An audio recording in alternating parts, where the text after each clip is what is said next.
নির্বাচন, গণতন্ত্র, গণভোট, বাংলাদেশ কোন পথে? আপনার এক ভোট বদলে দিতে পারে দেশের ভবিষ্যৎ। 2026 নির্বাচন নিয়ে আমি কথা বলেছি সাধারণ ভোটারের সাথে, চেষ্টা করেছি তাদের মতামত জানার। ভোটারের কণ্ঠ শুনতে এই ভিডিওর সাথেই থাকুন। আমি ফজলে রাব্বি আছি আপনাদের সাথে, চলুন শুরু করা যাক। Let's go.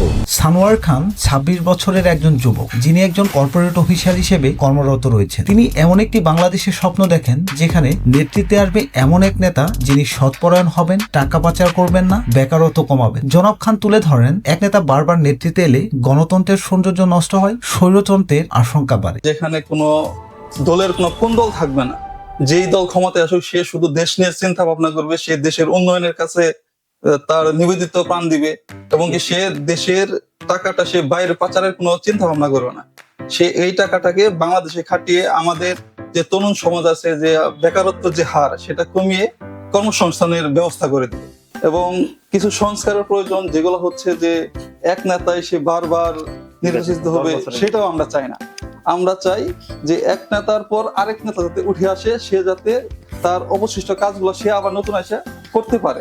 আসাদুজ্জামান 40 বছর বয়সী একজন চা বিক্রেতা। দেশ কন্ট্রোল রাখতে পারবে, পরিচালনা করতে পারবে, দেশের ভালো করবে এমন একজন নেতা নির্বাচিত করতে চাচ্ছেন। জনাব জামান তুলে ধরেন, 5 আগস্ট বা গন্ডগোলের পর তার ব্যবসা ভালো যাচ্ছে না। তিনি আশা রাখেন নতুন সরকার ব্যবসায় সুযোগ সৃষ্টি করবে। তিনি গণভোটের ব্যাপারে টিভিতে খবর শুনেছেন, কিন্তু বিষয়টি নিয়ে পুরোপুরি অবগত নন। যে বিষয়টা যে আমরা এমন নেতাই চাই সে যেন দেশটা ঠিকভাবে কন্ট্রোল রাখতে পারে, পরিচালনা করতে পারে, এটাই আমরা চাই।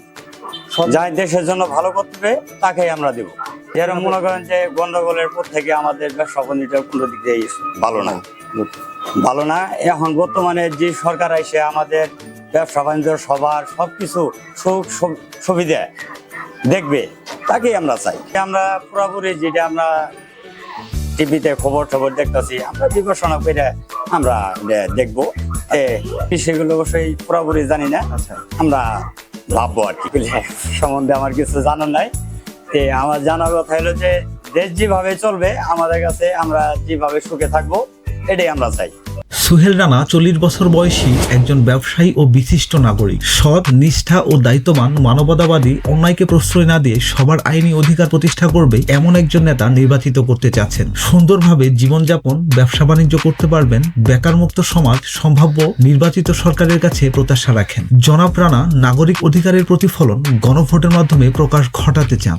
এইবার নির্বাচনে আমি একজন সৎ, নিষ্ঠাবান, দায়িত্ববান, জনগণের পক্ষে কাজ করবে, যার ভিতরে মানবতা আছে, শাসন আছে, ভালোবাসা আছে, যার মাধ্যমে আমরা বাংলাদেশে সুন্দরভাবে জীবনযাপন করতে পারবো, ব্যবসা বাণিজ্য করতে পারবো।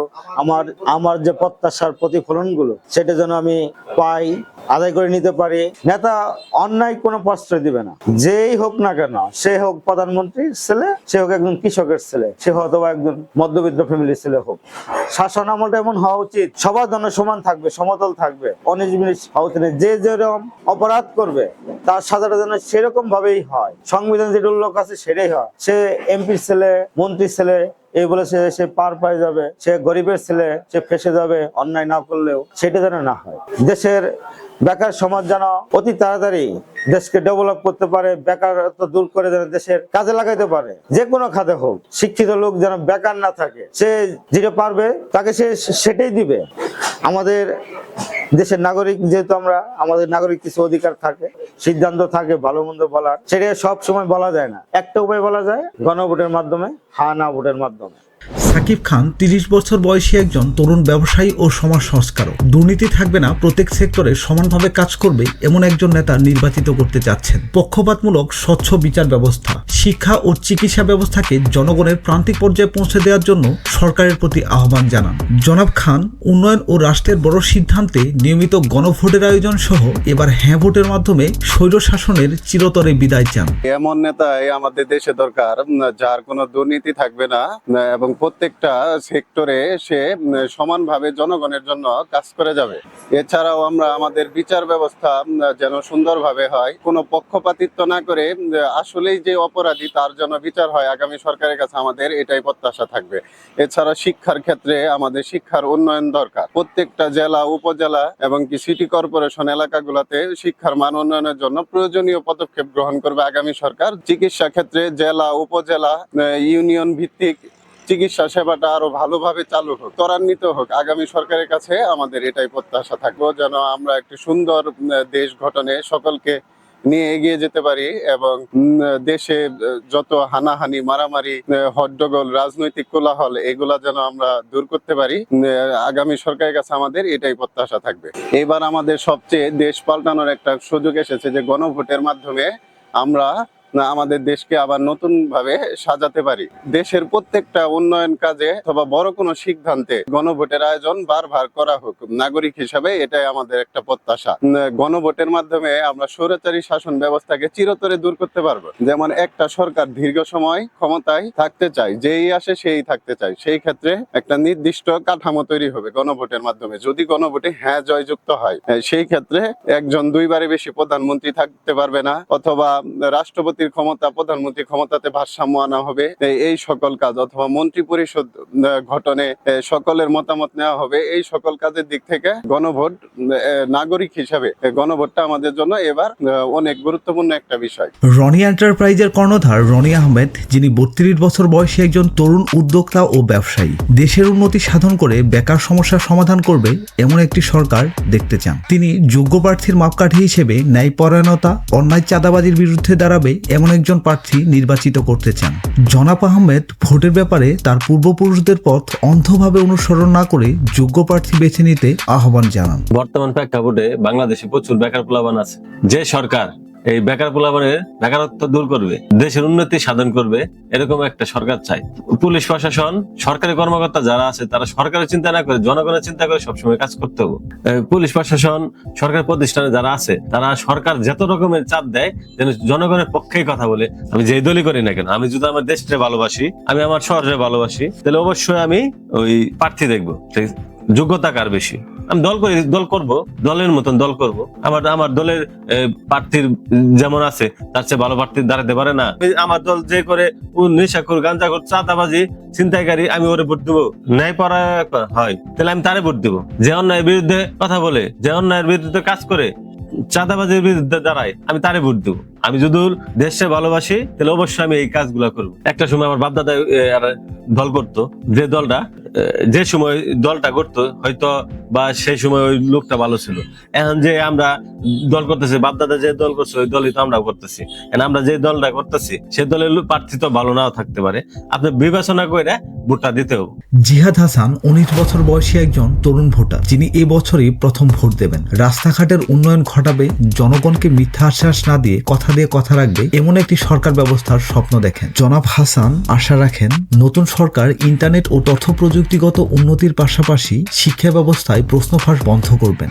আমরা এমন একজন সরকার চাই যিনি রাস্তাঘাট উন্নয়ন করবে, মানুষকে কথা দিয়ে কথা রাখবে এবং মানুষের সকল বিপদ বা আইন ব্যবস্থা ভালো করবে এবং শিক্ষা প্রতিষ্ঠান ভালো করবে, চিকিৎসা ব্যবস্থা ভালো করবে। এছাড়াও বেকারত্ব দূর করবে মানুষের। বাংলাদেশে অনেক প্রান্তে অনেক মানুষ বেকারত্ব থাকে। স্কুল, কলেজ বা মাদ্রাসা এগুলোর ভিতরে অনেকগুলো স্যার ম্যাডাম এরা প্রশ্ন আগে ফাঁস করে দেয়।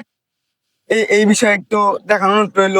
আমরা ইন্টারনেট ব্যবস্থা এবং তথ্য প্রযুক্তিতে অনেক এগিয়ে যাব, এরকম প্রত্যাশা আমাদের। শুভ আহমেদ 28 বছর বয়সী একজন তরুণ ও তথ্য প্রযুক্তি এক্সপার্ট, ন্যায়পরায়ণ, জনসাধারণ কথা চিন্তা করবে এমন একজন নেতা নির্বাচিত করতে চাচ্ছেন। রাস্তাঘাটের নিরাপত্তা, ছিনতাই, ডাকাতি, দ্রব্যমূল্যের ঊর্ধ্বগতি, বিশেষ করে রমজানে AI এর খারাপ দিক বন্ধ সহ 5G চালু করতে সম্ভাব্য সরকারের প্রতি আহ্বান জানান। জনাব আহমেদ কেউ 10 বছরের বেশি প্রধানমন্ত্রী থাকতে পারবে না ও ইন্টারনেট সেবা বন্ধ করা যাবে না বিষয়টিকে প্রাধান্য দিয়ে এই নির্বাচনে হ্যাঁ ভোট দেবেন বলে আশা ব্যক্ত করেন। আসলে একজন নেতার বৈশিষ্ট্য হওয়া উচিত, ন্যায়পরায়ণ হতে হবে মাস্ট, এবং হচ্ছে আমাদের জনসাধারণের কথা চিন্তা করতে হবে। এটা করলে হবে কি দেশের জন্য উন্নয়ন হবে, পাশাপাশি হচ্ছে আমাদের সাধারণ জনগণের যে ভোগান্তিগুলো হয় এই ভোগান্তিগুলো দূর করতে হবে। রাস্তাঘাটে নিরাপত্তা থাকতে হবে।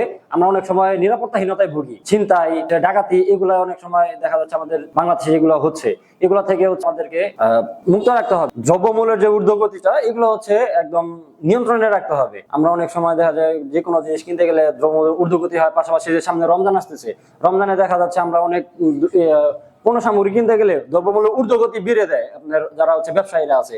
এদিক থেকে সরকারের একটা হচ্ছে চোখ রাখতে হবে যে দ্রব্যমূল্য যাতে ঊর্ধ্বগতি না হয়। বাংলাদেশের টেকনোলজি আগে থেকে অনেক উন্নত হয়েছে, এখন আরো উন্নতির দিক থেকে যেতে হবে। যেমন হচ্ছে আমাদের 5Gর বিষয়টা হচ্ছে এই দিক থেকে টেলিকমিউনিকেশন যোগাযোগের ক্ষেত্রে আপনার অনেক এর ভালো দিক আছে, খারাপ দিকও আছে। মূলত হচ্ছে এর ভালো দিকগুলো নিয়ে কাজ করা যেতে হবে। যেমন অনেকে সোশ্যাল মিডিয়াতে আমরা গেলে দেখি যে এআই নিয়ে অনেক কি বলবো নেগেটিভ কিছু ছড়ায়। এই জিনিসগুলা সরকারের হচ্ছে দৃষ্টান্তমূলক যে কঠিন ব্যবস্থা নিতে হবে যাতে এই এর নেগেটিভ দিক কাজ না লাগে, যাতে হচ্ছে পজিটিভ দিকে কাজ করে। অবশ্যই আমি গণভোটে যে এবার সংবিধান আসে এটাতে আমি অবশ্যই হ্যাঁ পোষণ করি, কারণ হচ্ছে দেশের একটা সরকার সর্বোচ্চ 10 বছরের বেশি থাকতে পারবে না ক্ষমতায়, এর একটা ভালো দিক। পাশাপাশি আমাদের যে মৌলিক অধিকারটা আছে, ইন্টারনেট কখনো বন্ধ রাখা যাবে না। এই জিনিসগুলা জন্য হচ্ছে হ্যাঁ ভোট দেওয়াটা জরুরি আমাদের সবার জন্য।